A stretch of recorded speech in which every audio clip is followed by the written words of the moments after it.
Hoje, como nós falamos no início, nós vamos estar começando, amém, um estudo sistemático da palavra de Deus. Nós vamos estar estudando por alguns meses, amém, a carta do apóstolo Paulo aos Gálatas, amém? Quantos estão ansiosos para ouvir a palavra de Deus? Glória a Deus. Norma, vem orar aqui por Tiago, por favor, pelo pastor Tiago.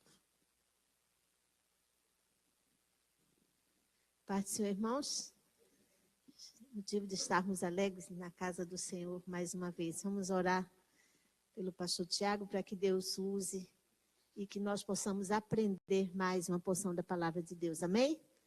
Pai querido, obrigada, Senhor, por essa oportunidade de estarmos aqui na tua casa. Pai amado, obrigada, Senhor, por esse privilégio, Senhor, de estarmos aqui para aprendermos mais da tua palavra. Eu quero, neste momento, te entregar em tuas mãos, Senhor, o pastor Tiago, que irá ministrar aos nossos corações. Que tu possas usá-lo, Senhor, com unção, graça, sabedoria, e que nós possamos estar com o coração aberto e nossas mentes também, para entender, Senhor, o que diz a tua palavra, e que possamos sair daqui diferentes de como entramos, Senhor.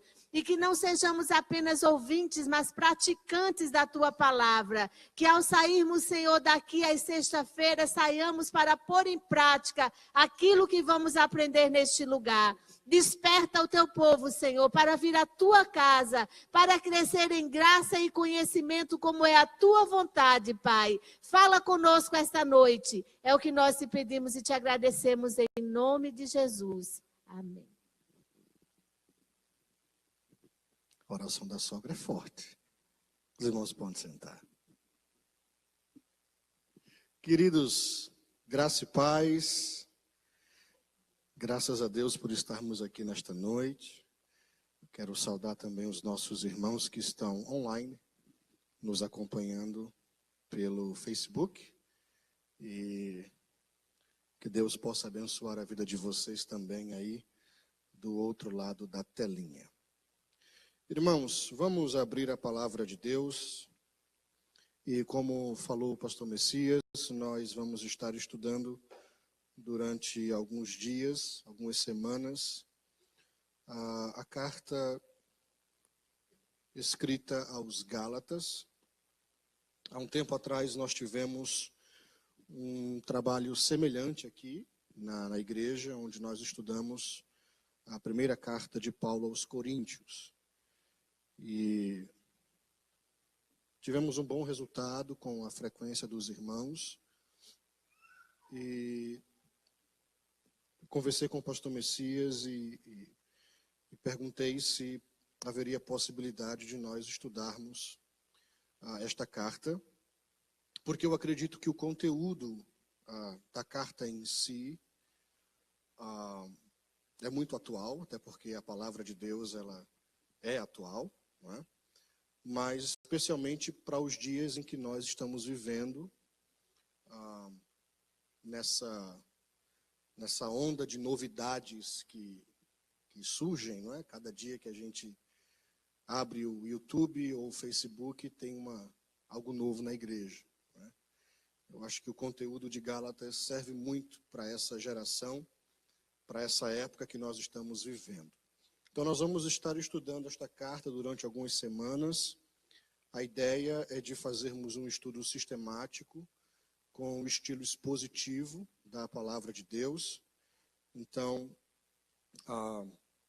eu queria que você abrisse a sua Bíblia na carta aos Gálatas, capítulo de número 1. E nós vamos hoje termos uma visão panorâmica da carta, tá? Vermos o propósito que levou Paulo a escrever o que ele escreveu. E o plano desta noite é de estudarmos a introdução desta carta, tá? Que vai do versículo 1 ao versículo 5. Capítulo 1 da carta aos Gálatas, versículos de 1 a 5, é onde nós vamos nos deter nesta noite. E durante as próximas sextas-feiras, nós avançamos no capítulo 1 e assim vamos até finalizarmos todos os capítulos desta carta. Os irmãos entenderam, digam amém. Então vamos ler Gálatas capítulo 1, versículos de 1 a 5, diz o seguinte: Paulo, apóstolo, não da parte de homens, nem por intermédio de homem algum, mas por Jesus Cristo e por Deus Pai, que o ressuscitou dentre os mortos, e todos os irmãos, meus companheiros, as igrejas da Galácia. Graça a vós outros e paz da parte de Deus, nosso Pai, e do nosso Senhor Jesus Cristo, o qual se entregou a si mesmo pelos nossos pecados, para nos desarraigar deste mundo perverso, segundo a vontade de Deus, segundo a vontade de nosso Deus e Pai. A quem seja a glória pelos séculos dos séculos.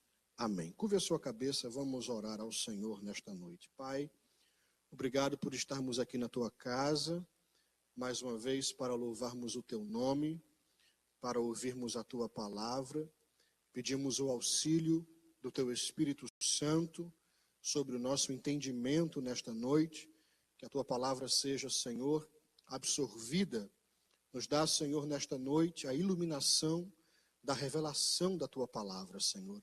Em nome de Jesus, esta é a nossa oração e a igreja diz amém. Queridos, poucos assuntos são tão relevantes e necessários para nossos dias quanto a doutrina da justificação pela fé em Jesus Cristo.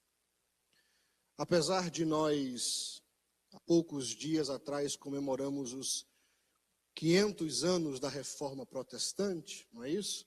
Que aconteceu no século XVI, apesar da Reforma Protestante ter esclarecido de uma vez por todas que ninguém é justificado pelas obras, mas somente pela graça de Deus, mediante a fé em Cristo Jesus, a tendência humana, e eu estou falando aqui da tendência geral do coração humano, é de sempre querer justificar-se diante de Deus através dos méritos próprios. E essa tendência do homem de querer justificar-se diante de Deus através de seus próprios méritos, ela está muito presente, muito forte, muito real dentro do contexto da igreja de hoje. Dentro do contexto da igreja de hoje. E é claro que essa tendência se manifesta de diferentes formas, não é? A crença de que nós podemos nos achegar a Deus e receber dele alguma coisa ou recompensa pelas nossas obras é algo que está atrelado à nossa cultura. Nós crescemos nessa ideologia, é uma ideologia muito comum dentro do catolicismo romano e também dentro das demais religiões, a ideia de que o homem pode, de certa forma, alcançar o favor de Deus se ele fizer algo bom ou se ele praticar algo. Ou seja, quanto mais boas obras eu pratico, mais favor de Deus eu alcanço, não é? Quanto mais boas obras eu pratico, mais Deus me ama ou mais bem visto eu me torno aos olhos de Deus. Essa ideia é a ideia que paira sobre as religiões gerais, sobre as demais religiões, e às vezes esse espírito ele quer entrar dentro da igreja cristã, dentro da igreja evangélica dos dias atuais. Nada mais longe da verdade, nada mais longe da verdade. Às vezes os cristãos, ou nós que somos cristãos, nós não sabemos viver uma vida balanceada. E aí, ou a gente parte para o legalismo, ou a gente parte para a licenciosidade. Como assim, pastor? Bem, na igreja praticamente você tem dois grupos de pessoas. Às vezes você tem aquele irmão que tende ou que pende mais para o legalismo, ou seja, ele é aquele irmão que tudo para ele é errado, tudo para ele é pecado, e ele vive uma vida tentando agradar a Deus, mas ele tenta agradar a Deus através de suas obras. Ele quer comprar o agrado de Deus. E quando não é desse jeito, existem as pessoas que vivem na licenciosidade, que são os crentes que para eles nada é errado, porque eles foram salvos pela graça. Então, porque eles foram salvos pela graça, eles não fazem absolutamente nada, e eles pensam que viver de todo jeito não vai de maneira alguma afetar o seu processo de salvação. Então a gente tende a viver nesses dois extremos. E eu sempre digo que todo extremo é perigoso. O crente precisa aprender a viver uma vida balanceada. O evangelho ele traz esse balanceamento. O evangelho nem pende para um extremo e nem pende para o outro extremo, ok? A mensagem bíblica é de que nós fomos salvos através da graça, mas a graça não anula a responsabilidade do homem. Da mesma forma, a Bíblia ensina que Deus é um Deus soberano, mas a soberania de Deus sempre anda em comunhão, em conjunto com a responsabilidade do homem. Essas duas doutrinas, elas andam juntas. Então, eu sou salvo pela graça, mediante a fé em Cristo Jesus, e somente assim o homem é salvo. Mas isto não anula as minhas responsabilidades. Então, eu não oro para ser salvo, eu não jejuo para ser salvo, eu não contribuo para ser salvo, mas eu oro porque eu sou salvo, eu jejuo porque eu sou salvo, eu contribuo porque eu sou salvo. Então, as minhas ações, elas não são usadas para alcançar o favor de Deus, mas elas são o reflexo do meu encontro com Cristo. Eu faço não para receber de Deus, mas eu faço porque eu já recebi de Deus. Porque eu tive esse encontro verdadeiro com Cristo, e esse encontro com Cristo, ele transformou a minha vida. Por isso eu oro, por isso eu jejuo, por isso eu me santifico. Mas eu não faço essas coisas para poder ser salvo, porque eu já sou salvo. É isso que a Bíblia diz, não é isso que a Bíblia ensina? Paulo diz, pela graça vocês serão salvos, é isso? Não. Paulo diz, pela graça sois. A salvação, ela está no tempo presente, nós somos salvos. Então, nós não jejuamos para ser salvos, nós não damos dízimos para ser salvos, nós não contribuímos para ser salvos, nós não fazemos qualquer outra coisa para ser salvos, a não ser crermos em Cristo Jesus. Só. É isso. Qual é a condição para alguém ser salvo? Crer em Cristo Jesus. Salvação é algo que é dado gratuitamente por Deus ao homem, ok? Então, é praticamente isso que Paulo vai tratar aqui na carta aos Gálatas. Ele vai falar sobre a questão de que o homem, ele é justificado mediante a fé em Cristo Jesus e não mediante a guarda da lei. E a gente vai entender mais na frente por que é que Paulo, ele apela tanto e fala tanto sobre este ponto aqui na carta aos Gálatas. Quando Paulo escreveu a carta aos Gálatas, ou a carta para os cristãos da região da Galácia, ele o fez numa tentativa de evitar que eles aceitassem a mensagem de certos judeus que haviam aparecido naquela região, logo após a partida de Paulo, e esses judeus chegaram nas igrejas daquela região com uma nova mensagem. Paulo fundou praticamente as igrejas que estavam na região da Galácia, em uma de suas viagens missionárias, e o evangelho que Paulo pregava, ele era um evangelho, a mensagem que Paulo anunciava, era uma mensagem que chocava o judeu. Porque Paulo dizia o seguinte, a salvação é mediante a fé, e não através das obras da lei. Para o gentio ouvir isso, era até aceitável.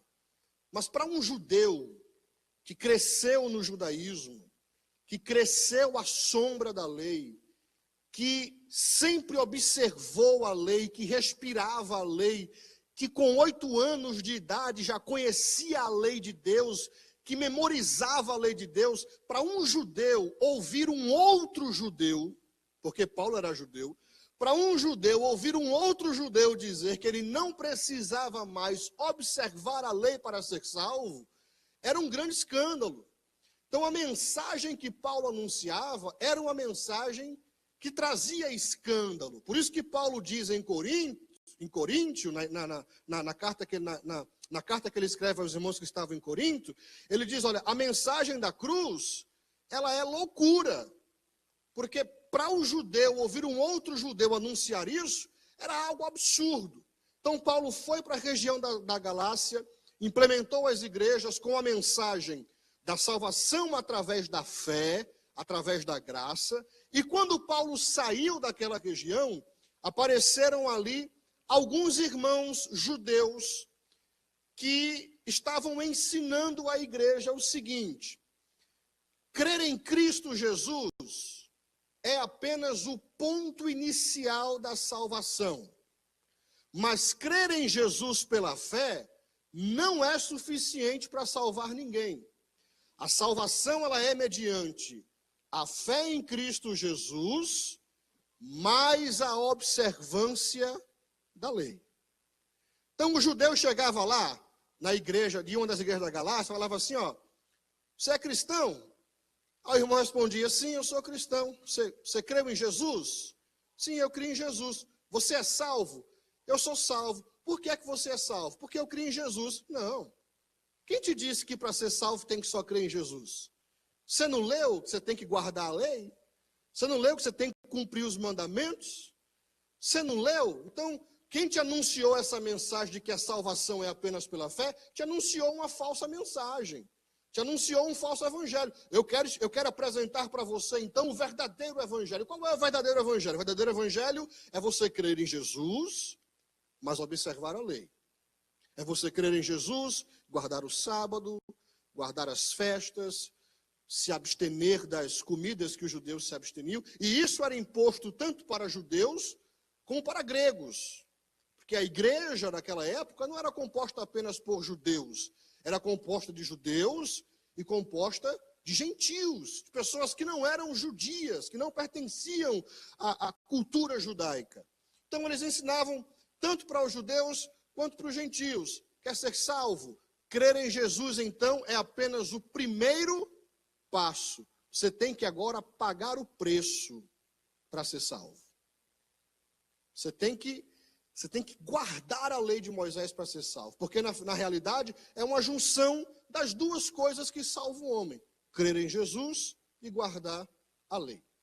Paulo vai dizer, mais na frente, que essa mensagem que esses judeus estavam anunciando era um outro evangelho. Não é isso que ele diz aqui no capítulo 1?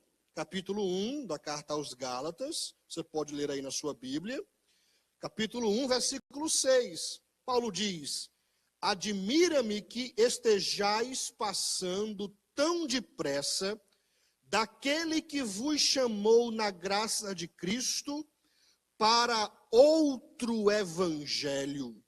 Aí no versículo 7, Paulo diz, o qual não é outro, senão que há alguns que vos perturbam, é uma referência aos judeus que estavam anunciando aquela falsa mensagem, e querem perverter o evangelho de Cristo. Então Paulo chama esta outra mensagem que estava sendo anunciada de um outro evangelho.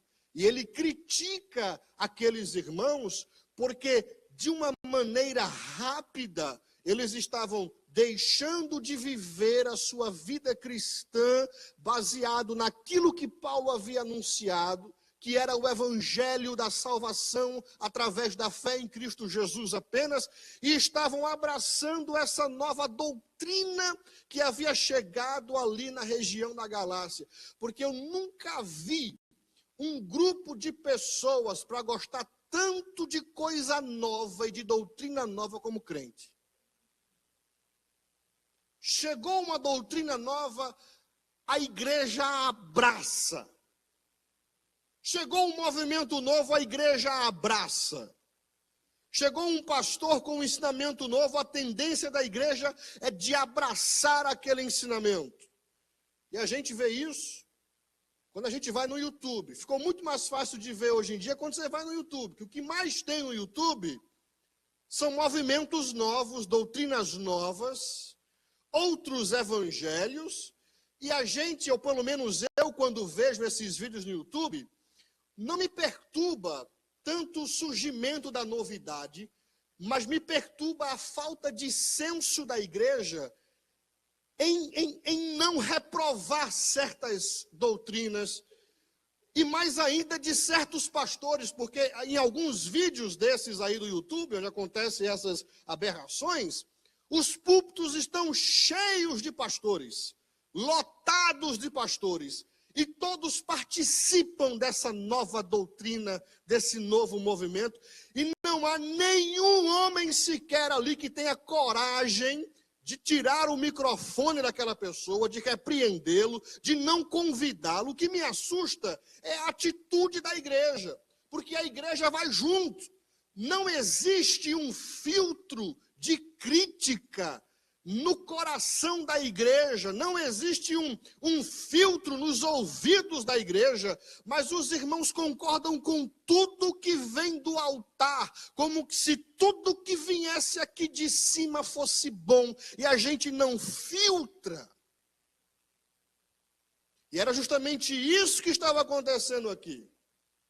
Os irmãos estavam abraçando aquela mensagem como se fosse realmente uma verdadeira mensagem. E Paulo diz, esta mensagem que vocês estão ouvindo é outro evangelho. Então Paulo escreve justamente para combater isso aqui, ok?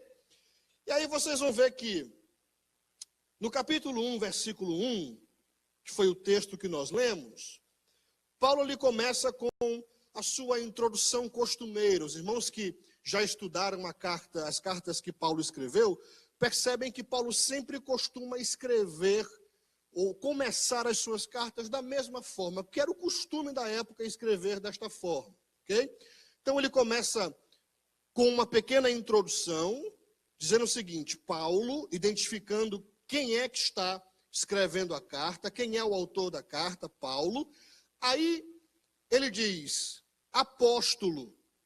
Então ele se identifica, eu sou Paulo, quem está escrevendo a vocês é Paulo, e este Paulo ele é um apóstolo, não da parte de homens, nem por intermédio de homem algum, mas por Jesus Cristo e por Deus Pai, que o ressuscitou dentre os mortos.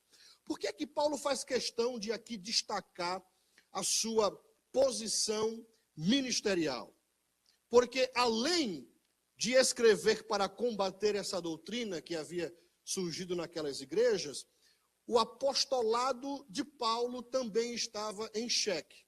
Porque esses judeus que estavam pregando esta mensagem nova, eles também diziam que Paulo não era apóstolo. Paulo não era apóstolo. Paulo não podia ser apóstolo. E é interessante que uma das coisas que eles apontavam para questionar o apostolado de Paulo, era que Paulo sofria muito. Então, ora, se você diz que você é apóstolo, mas você sofre desse jeito, é sinal de que tem alguma coisa errada na tua vida. Não pode ser apóstolo, porque se você é apóstolo, você vai ser sempre protegido por Deus, guardado por Deus, abençoado por Deus, vai ser só vitória. Mas não é isso que a gente vê na vida de Paulo. Paulo, ele passou por perigos, fome, espada, nudez. Então eles olhavam isso aí e diziam assim, esse cara não pode ser apóstolo. Então Paulo tinha que defender também, além de defender o evangelho, Paulo tinha que defender o seu apostolado. Aí ele diz, eu sou apóstolo, não da parte de homens, por isso que ele salienta isso aqui na introdução, nem por intermédio de homem algum, mas por Jesus Cristo. Ou seja, ele está dizendo, eu sou apóstolo, mas não porque eu escolhi ser, ou porque eu decidi ser. Eu sou apóstolo porque eu fui chamado por Deus, através de Cristo Jesus, para ser apóstolo. Então, o meu apostolado, ele é válido, porque eu fui chamado para ser apóstolo por Cristo Jesus. Então, aí ele vai validar o seu ministério apostólico. A palavra apóstolo, ela significa, no seu termo mais comum, enviado, aquele que é enviado, um mensageiro, um representante.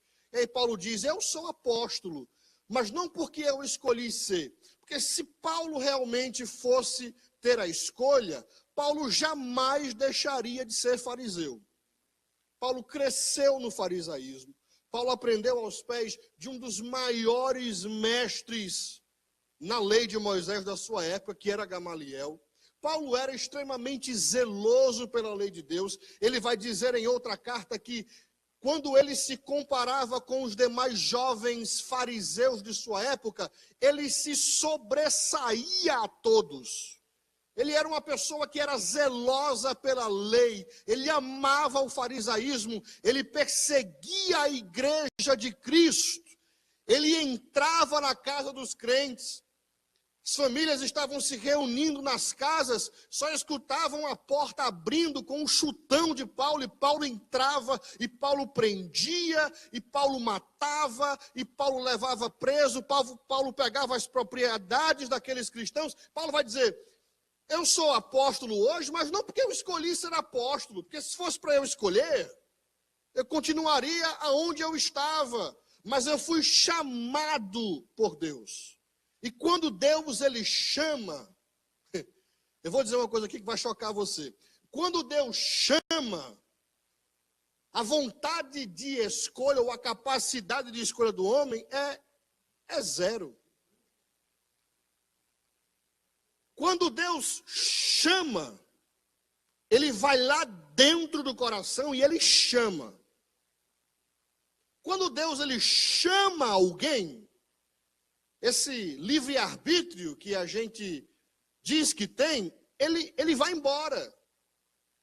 Porque é Deus que está chamando. Paulo diz, eu fui chamado por Deus para ser apóstolo. E ele vai validar isso aqui dizendo que foi Deus que o chamou.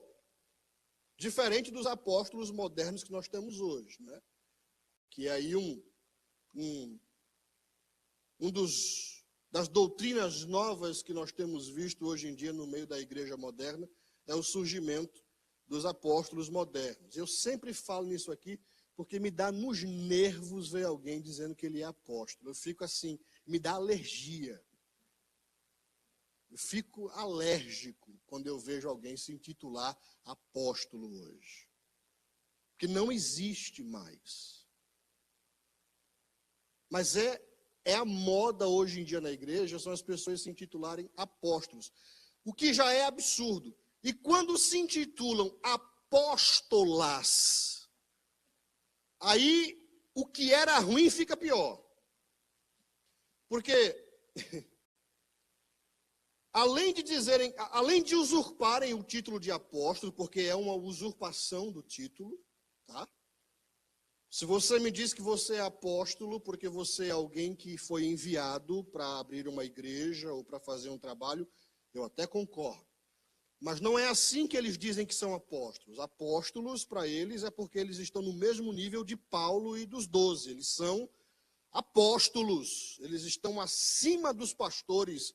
Eles só respondem, não sei nem se eles respondem a Deus, porque quando você é promovido a apóstolo, eu acho que o próximo passo é querubim. Mas, não sei se você responde a Deus. Mas eles são num nível assim, inquestionável. Ninguém questiona a sua autoridade, porque eles são apóstolos. Eles são descendentes dos 12. Eles são apóstolos de Cristo Jesus. Aí você vai pegar os sofrimentos desses apóstolos e comparar com os sofrimentos dos apóstolos das Escrituras, e você vai ver que os sofrimentos que esses apóstolos hoje em dia passam, dentro dos seus jatinhos e de suas mansões, que eles dizem que não são deles, mas que a gente sabe que é, a gente vê que não tem sofrimento nenhum, que não tem validade alguma desse apostolado. Eu vou dizer uma coisa aqui para vocês, esse movimento apostólico hoje em dia no Brasil, que é chamado de nova reforma apostólica, porque é um complemento à reforma do século XVI. Eles dizem o seguinte, eles dizem que, os reformadores reformaram a igreja no século XVI, tirando ela daqueles ensinos errados da igreja católica, Beleza. Aí veio o movimento pentecostal, que é um complemento à reforma, porque os reformadores não reconheceram a atualidade dos dons espirituais. Mas o movimento pentecostal reconhece a atualidade dos dons. Só que o movimento pentecostal também errou, porque o movimento pentecostal reconhece a atualidade dos dons, mas não reconhece a atualidade do dom de apóstolo. E isso é um documento, existe um documento das Assembleias de Deus Mundial que declara justamente isso. As Assembleias de Deus, eu estou falando aqui do pentecostalismo clássico, reconhece a atualidade de todos os dons, com exceção do dom de apóstolo, porque eles entenderam que o nascimento dos apóstolos era pertinente a uma época específica da igreja e de que não houve sucessão apostólica. Quando João morreu, foi o último apóstolo, acabou ali. Aí eles dizem o seguinte: não, o movimento apostólico é o complemento. E as igrejas pentecostais e tradicionais que não aderirem ao movimento apostólico vão se arrepender. Porque o movimento apostólico, eu acho que ele é a quarta onda do Espírito. E a gente vê nas igrejas hoje justamente isso aqui. Pessoas que se dizem apóstolos, apóstolas, apostilas. E a gente vai procurar a base desse chamado e não encontra nas Escrituras. Pessoas que querem simplesmente o título, porque é bonito ter no cartãozinho o título. Pessoas que tentaram tudo na vida e não conseguiram ser bem-sucedidas em nada e decidiram: agora vou ser pastor. O cara cresceu, tentou um business no Brasil, não deu certo, tentou vestibular para medicina, não passou, tentou vestibular para direito, não passou, e falou: rapaz, eu vou aplicar agora, vou ser pastor, para ver se está certo. Aí vai e faz um seminário, 4 anos dentro de uma sala de aula, aprende um pouquinho de grego, de hebraico, recebe um certificado, e no certificado está escrito que aquela pessoa é pastor. Paulo deixa claro aqui que não basta ter o título, você tem que ter o chamado por trás para poder embasar o título. Não basta apenas você dizer que você é, se Deus não chamou você para ser. Por isso que tem um monte de igreja aí que não dá certo, que só causa escândalo, que devia realmente fechar as portas, porque são homens que não foram chamados, que estão na frente de muitas igrejas. São pessoas, ovelhas, que estão sendo apacentadas por pseudos pastores, que têm o título, mas não têm o chamado. Que tem o título, mas não tem a promessa, que tem o título, que tem um certificado, mas não foi chamado para aquilo, e não é humilde o suficiente para reconhecer. Às vezes são obreiros rebeldes, que não querem ficar debaixo da autoridade de um pastor, e começam a abrir suas próprias igrejas. E como não tem chamado de Deus para atrair as pessoas, vale tudo dentro da igreja. Até ringue de UFC, que eu já vi, para atrair os jovens da igreja. Vamos colocar um ringue dentro da igreja. Paulo diz: eu fui chamado para ser apóstolo, mas eu não sou apóstolo da parte de homens, nem por intermédio de homem algum, mas por Jesus Cristo. Agora observe no versículo 2 que Paulo diz: e todos os irmãos, meus companheiros, as igrejas da Galácia. Então ele está dizendo: olha, quem está escrevendo sou eu, Paulo, apóstolo, e também todos os irmãos que me acompanham. E esta mensagem está sendo endereçada a vocês que estão nas regiões da Galácia. Graça a vós outro e paz da parte de Deus. Aí ele diz: Deus nosso Pai. Veja que Paulo não diz que todos que estavam com ele eram apóstolos, mas Paulo reconhece que todos que estavam com ele eram filhos de Deus. Ele faz a distinção ministerial, mas ele tinha o reconhecimento de que no final da história era todo mundo filho do mesmo Pai. Ele diz, olha, Deus, nosso Pai. Ele não diz que todos eram apóstolos, mas todos eram filhos do mesmo Deus. Porque não há distinção. Não é porque alguém é pastor, ou porque alguém é um obreiro, ou porque alguém é missionário, que ele tem um status especial diante de Deus. Diante de Deus, todos nós somos pecadores, redimidos e filhos por adoção. Ele diz, ó, Deus, nosso Pai. Só existe um Pai e um Deus. Pai de todos, Deus de todos. Deus não tem filho preferido. É um Pai só. É um Deus só. O título, o ministério, não coloca você diante de uma posição especial diante de Deus. Pelo contrário, quanto mais elevado é o seu ministério, mais baixo você tem que andar. É como a pirâmide, não é? Quanto mais alto você está, menos espaço você tem para percorrer. Quem está lá embaixo, normalmente tem mais espaço. Mas quem está lá em cima, normalmente, às vezes, só tem um quadradinho pequenininho para ficar. Quanto mais elevado, quanto mais posição, o próprio Jesus disse, a quem muito é dado, muito vai ser cobrado. Então, Paulo tinha consciência, olha, eu sou apóstolo, estão alguns irmãos aqui comigo, eles não são apóstolos, mas eles são filhos do mesmo Deus, Deus nosso Pai. Ele continua, e do Senhor Jesus Cristo, o qual se entregou a si mesmo pelos nossos pecados. E aqui Paulo, ele traz à tona o coração do Evangelho, a mensagem central do Evangelho. Diz assim, ó, para nos desarraigar deste mundo perverso, segundo a vontade de nosso Deus e Pai. Está aqui, coração do Evangelho. Coração do Evangelho não é prosperidade. Coração do Evangelho não é cura. Coração do Evangelho não é sumiço de caroço. Coração do Evangelho não é porta de emprego. O coração do Evangelho é esse aqui. Porque foi que Jesus morreu.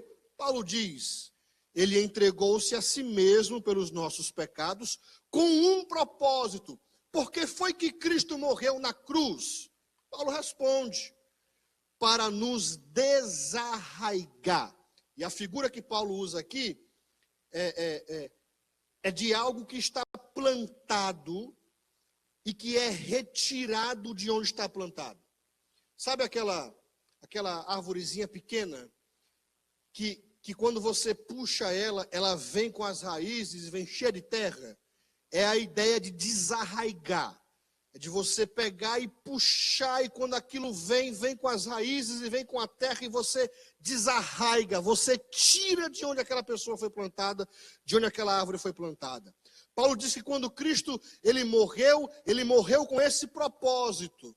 Nós estávamos plantados no pecado, plantados no mundo, plantados na imundícia, plantados na imoralidade, plantados na desonestidade, plantados na pornografia, plantados na prostituição, plantados nas drogas, no álcool. Mas quando Cristo morreu, ele morreu para nos desarraigar. A morte de Cristo foi lá, nos pegou e nos tirou de onde nós estávamos plantados. Foi para isso que Jesus morreu. Para mais nada. O que acontece é bônus. É secundário. E a gente tende a inverter as coisas.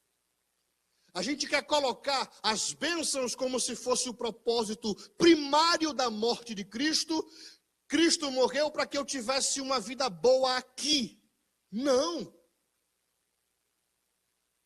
Cristo morreu para que você tivesse uma vida boa depois daqui. Esse é o propósito primário do Evangelho. Não estou dizendo que você não pode ser rico, que Deus não pode te abençoar.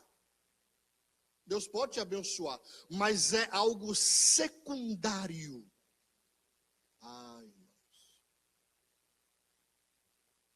Se isso fosse pregado mais frequente nas igrejas, ia ter tanto crente decepcionado com Deus. Porque eles veem, qual é a mensagem que a gente prega no Evangelho? Jesus, ele vai mudar a tua história. Vai mudar teu casamento. Jesus vai te curar. Se você se entregar a Jesus hoje, Jesus vai te curar. Você está com um problema financeiro? Vem para a igreja. Vem para Jesus. Que Jesus vai mudar tudo isso. Não estou dizendo que Jesus não pode fazer. Mas essa não deveria ser a mensagem que a igreja anuncia. A mensagem que a igreja anuncia deveria ser a seguinte: você está endividado? Teu casamento está acabando? Você está à beira da morte? Vem para Jesus. Porque Jesus morreu para desarraigar você deste mundo. Vem para Jesus para você ter vida eterna.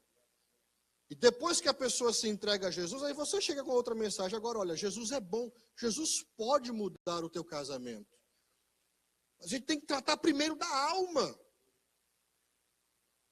Você vai visitar uma pessoa que está moribunda. Eu tive a oportunidade de visitar uma pessoa que estava à beira da morte. A esposa do Célio pediu para a gente ir lá fazer uma oração por uma mulher que estava boa e de repente descobriu que estava com câncer terminal e do nada o doutor disse, só tem 2 dias de vida no máximo. Boazinha, porque para morrer só basta estar vivo. Pronto. A morte faz parte da vida. Para morrer, basta estar vivo. 2 dias só de vida. Aí foi para um recinto particular. Os familiares começaram a vir. Eu cheguei lá. Estava cheio de gente o quarto. Como eu não conhecia a família, eu me sentei na cadeira, esperando que alguém fosse lá para me pegar, para orar por aquela pessoa que estava à beira da morte.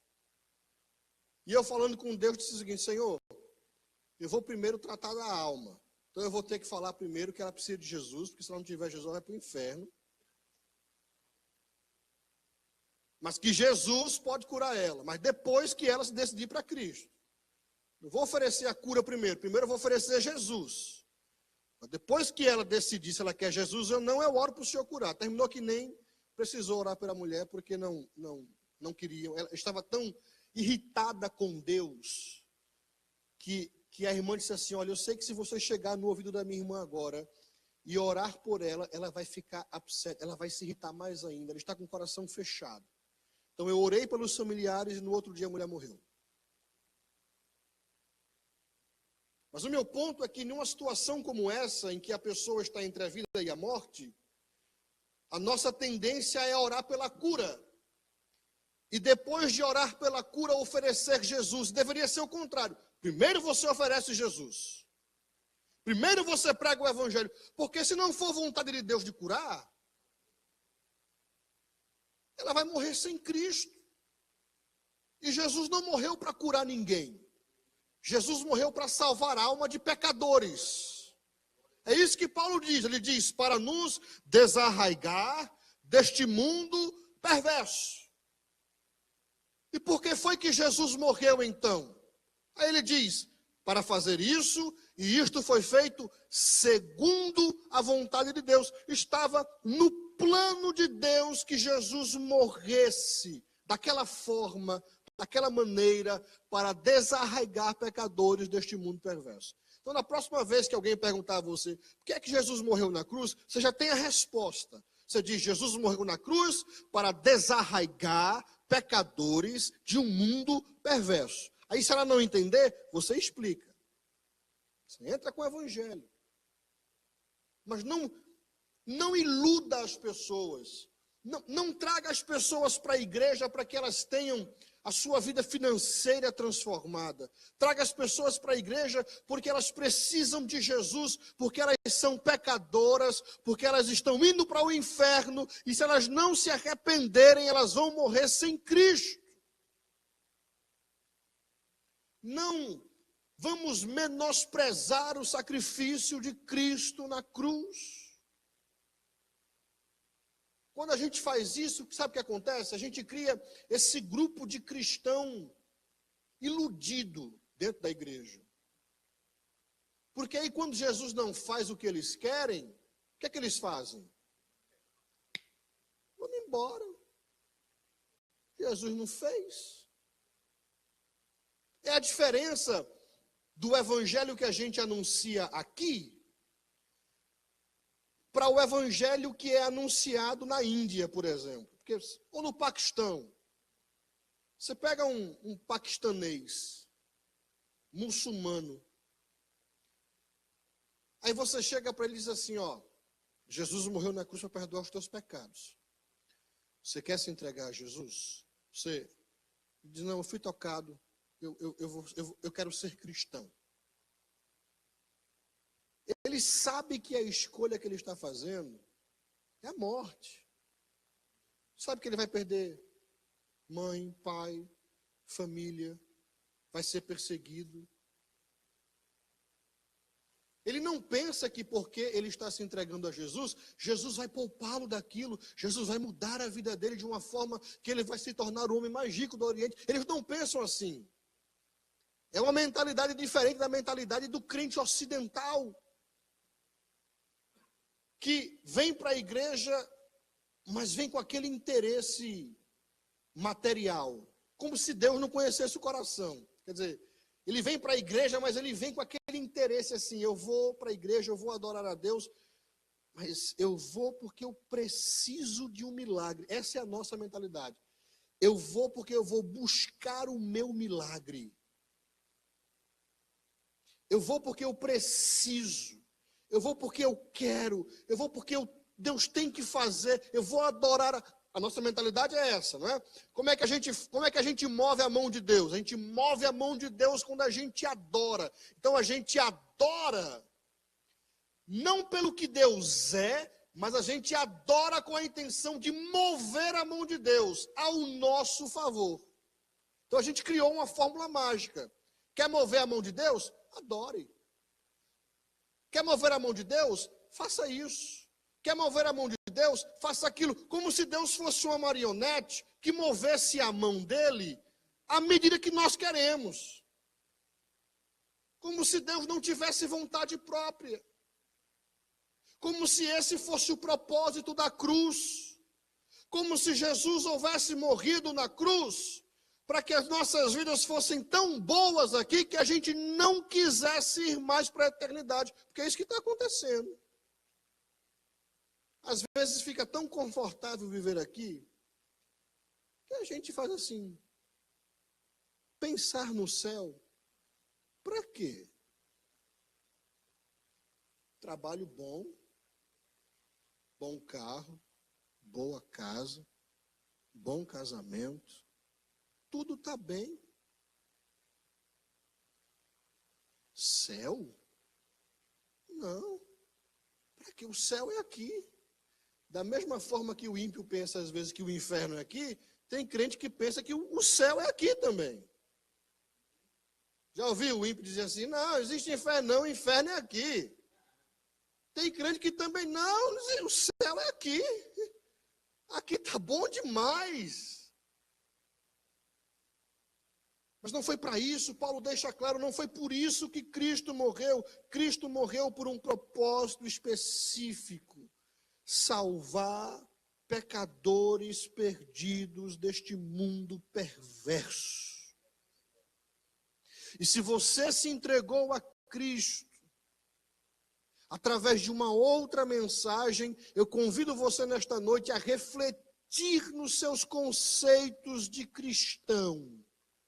e você pensar realmente, por que é que eu sou cristão? Será que realmente eu entendi isso aqui?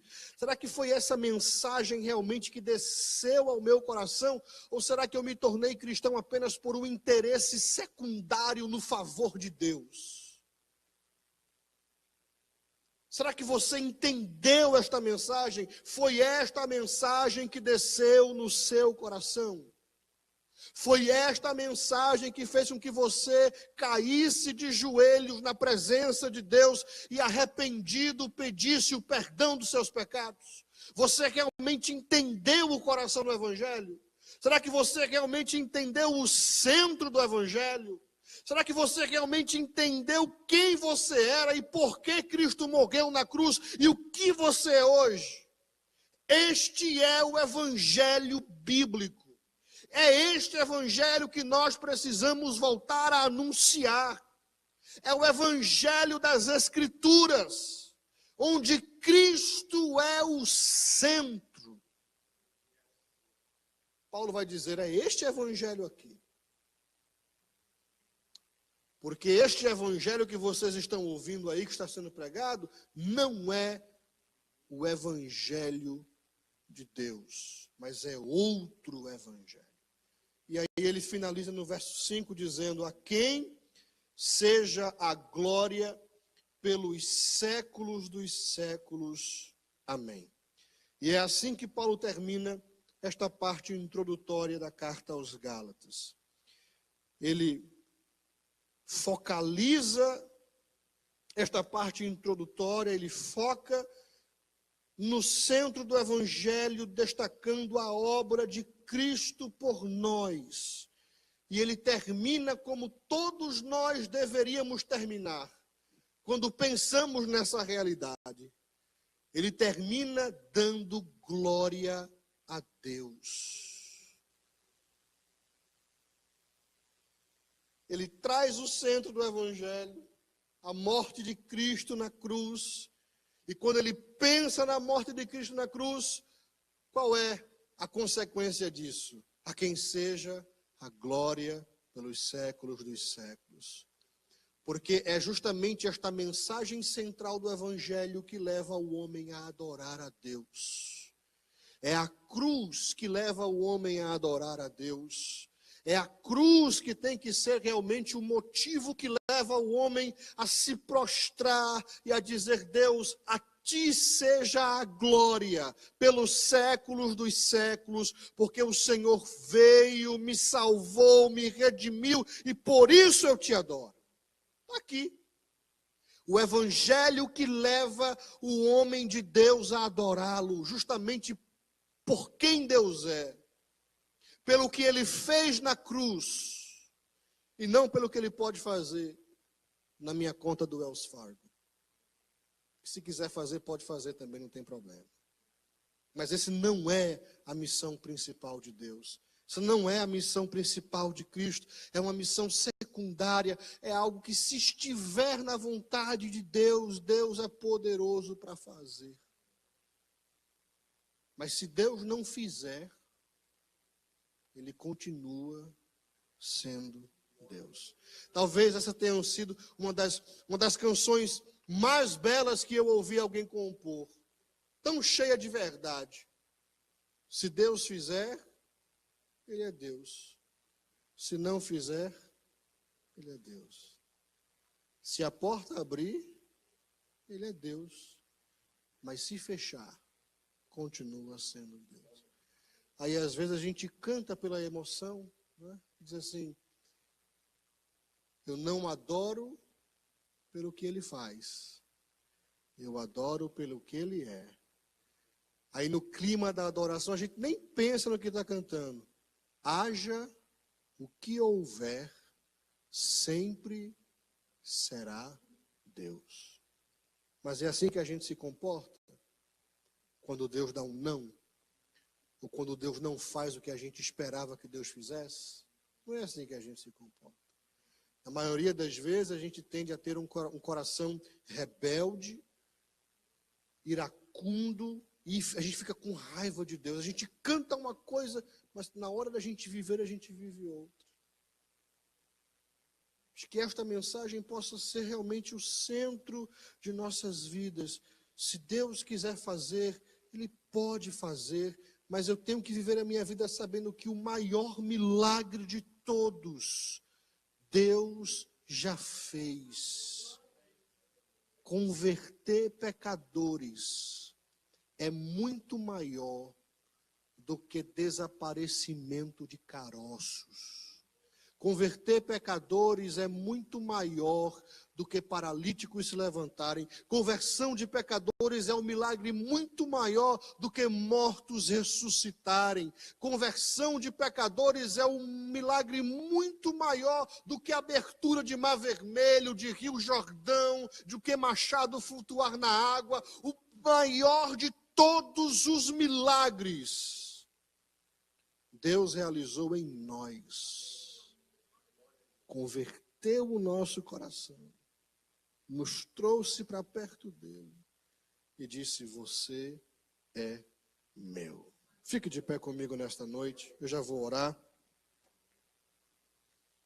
Senhor, obrigado, Deus, pela tua palavra.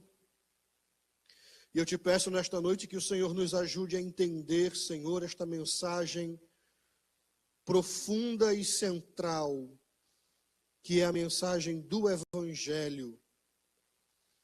Senhor, nos ajuda a refletirmos mais sobre a cruz e sobre aquilo que o Senhor fez por nós, pelo teu poder em nossas vidas, o poder de conversão. Nos ajuda, Senhor, a sermos mais gratos e a entendermos a profundidade, Senhor, deste ato. Que a cruz nos leve à verdadeira adoração, que a cruz nos coloque de joelho na tua presença, que a cruz nos faça enxergar, Senhor, a tua glória, a tua grandeza, a tua beleza, o teu amor, a tua majestade.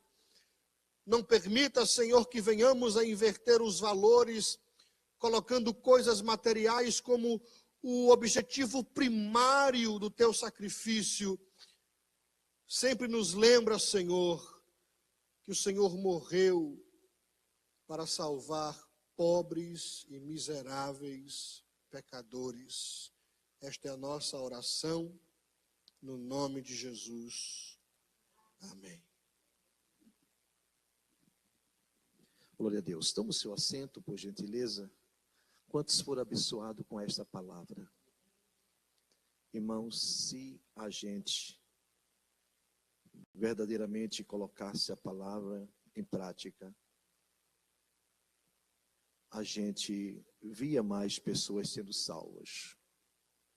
Não é verdade?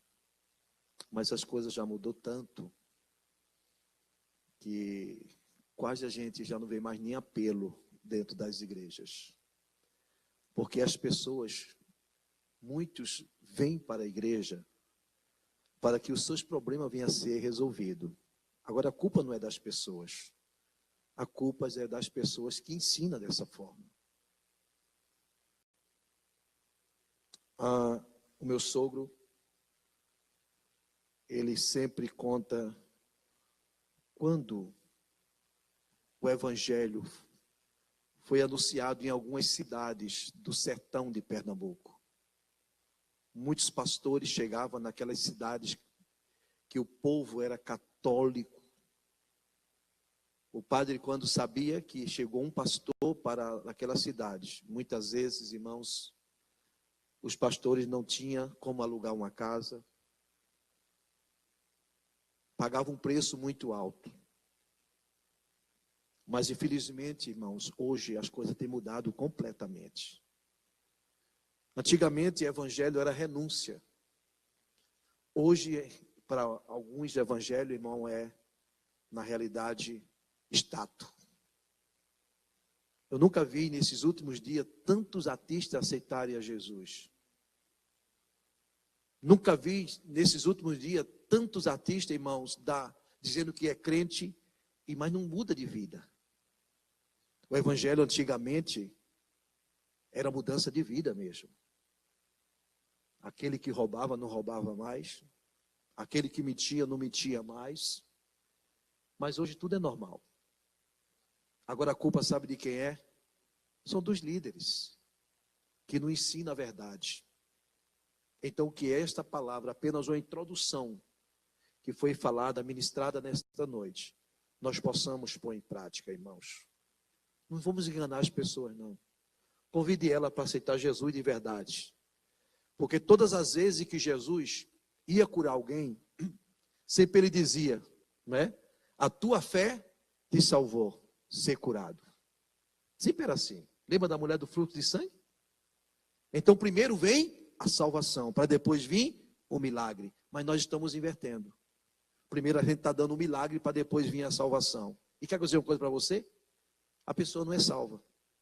Porque ela veio receber o milagre, mas não quer a salvação. E principalmente aqui, que nós estamos vendo muito, né? Você está com problema na sua empresa? Vai para a igreja. Está com problema no seu casamento? Vai para a igreja. Está com problema de trabalho? A igreja tem trabalho. Mas a culpa, irmão, não é das pessoas. A culpa é de nós que falamos para as pessoas dessa forma. Se nós dissermos, vá para a igreja, porque lá Jesus vai salvar a sua alma, a coisa começa a mudar. Não é verdade? Que Deus continue abençoando a vida do pastor Tiago. E eu quero pedir a vocês, não falta sexta-feira, porque apenas nós ouvimos uma introdução da carta aos Gálatas. Eu sei que coisas melhores já vai vir mais ainda. Amém, irmãos? Então, peço a você, não deixe de estar no culto na sexta-feira.